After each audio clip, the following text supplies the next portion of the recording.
개인의 성장을 응원하는 아지트 한박사TV의 함쌤입니다. 요즘 메일로 고민 상담이 종종 와요. 그런데 한 80%가 인간관계, 연애, 가족과의 관계 갈등에 관련된 문제입니다.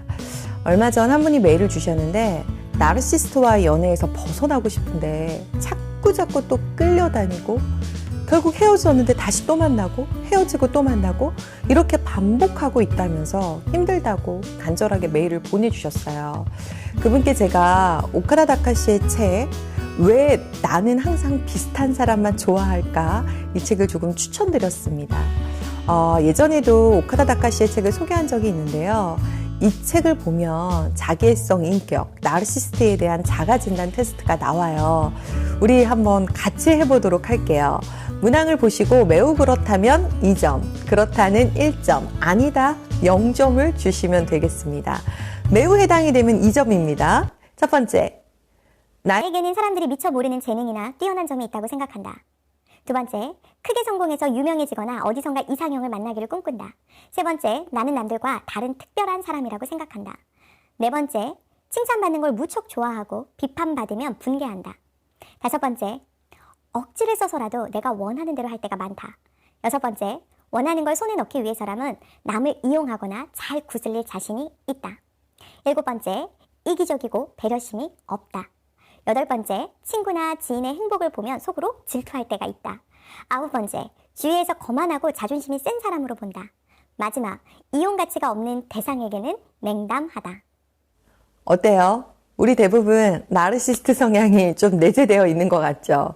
물론 이런 자기애가 없는 것도 문제예요. 그런데 이 책에서는요, 6점 이상이라면 이 유형의 경향성이 있다고 합니다. 하지만 12점 이상 정도 되면 진짜 나르시스트일 확률이 90%입니다.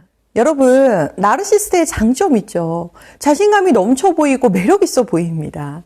심리학자 크리스텔 프티콜랭은요, 나르시스트의 정신 연령이 12살? 이 정도라고 봤습니다.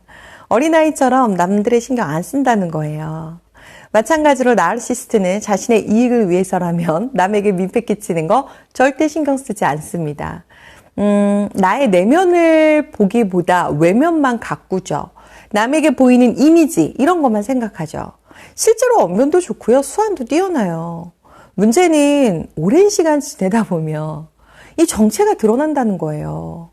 자신을 특별하다고 생각해서 남을 얕보는 태도 이런 것들이 문제입니다. 특히 어떤 무리에서 자신이 집중받아야 되고 주인공이 되고 싶어 해요.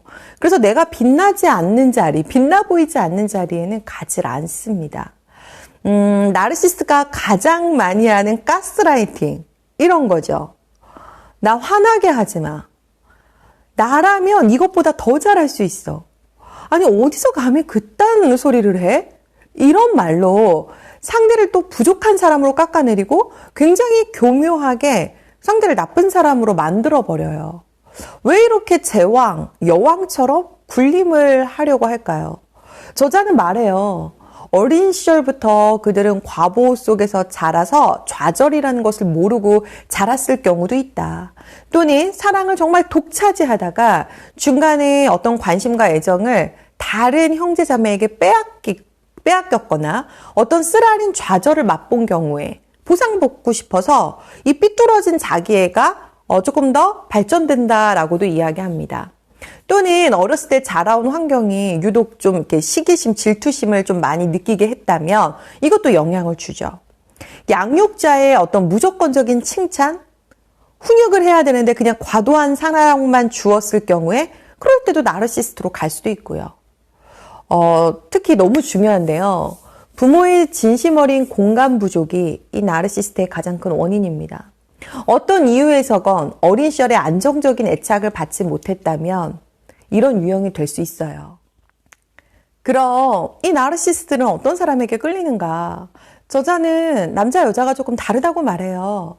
남자의 경우에는 똑같이 이기적이고 배려심이 없는 여자에게 끌리는 게 아니라 정말 너그러운 사람, 이런 사람에게 끌린다고 해요. 내 말을 잘 들어주고 칭찬해주는 사람? 이런 사람에게 끌립니다. 나를 좀 높여주는 여성. 여성을 장식품으로 생각하는 남자도 정말 많아요. 여성은 트로피 와이프가 되는 경우가 좀 많죠. 마찬가지로 여자 나르시스트는 자존심이 강하고 이상이 높죠.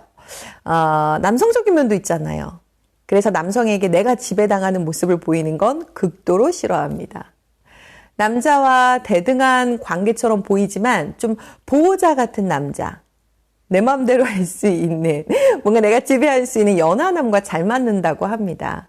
그래서 상대방은 주연이 아니라 조연 역할을 해야 이 관계가 유지가 돼요. 왜 이런 사람들에게 우리는 못 벗어나고 있을까요? 이런 사람들이 권력을 가지면 그 위치에 가게 되면 실은 성희롱, 갑질, 정서적 폭력 이런 것들을 쓰거든요. 만약 이런 것들이 통하지 않는다 상대에게 그러면 어린아이처럼 막 심술을 부리거나 불쾌하고 모욕적인 공격 같은 것들을 해요. 물론 내현적 나르시스트는 달라요. 추후에 시간이 되면 여러분들에게 좀 말씀을 드리겠습니다. 그래서 많은 전문가들이 끊어내라고 조언을 하잖아요. 왜냐하면 나르시스트는 자신과 타인을 잘 구분하지 못해요. 모두가 그들의 일부예요. 자기 마음대로 할 수 있다는 생각이 큽니다. 공감력이 너무너무 떨어지기 때문에 상대방의 감정 따위 중요하지 않아요. 사람을 물건처럼 대합니다. 그러니까 내 스스로가 자존감이 약해져 있다면, 열등감으로 나를 지금 포장하고 있다면 이런 나르시스트를 걸러낼 힘이 없죠. 그들의 가스라이팅에 계속 당하는 거죠. 상대방의 비난의 덫에 걸려들지 마시고 먼저 나를 건강하게 잘 세우셔야 돼요. 자꾸만 남자 때문에, 여자 때문에 불행이 반복된다면 그건 지금 홀로 서기의 능력이 없다라고 생각하셔야 됩니다. 내가 자꾸 남에게 의지하고 타인을 통해서 나라는 사람의 가치를 확인받으려고 하니까 끌려다니는 거예요. 그 사람이 진짜 사랑이라는 착각에서 얼른 빠져나오세요. 진짜 홀로서기를 잘하는 사람은요, 상대방의 감정, 태도, 행동 이런 것들에 대해서 내 감정이 좌지우지 되지 않아요. 상대방 때문에 나의 행복도 이런 게 달라지지 않는다라는 거예요. 추후에도 정말 홀로서기를 잘할 수 있는 건강한 연애 말씀드리도록 하겠습니다. 여러분의 건강한 사랑을 응원합니다. 작은 도움이 되셨다면 좋아요, 구독, 댓글 부탁합니다. 또 만나요.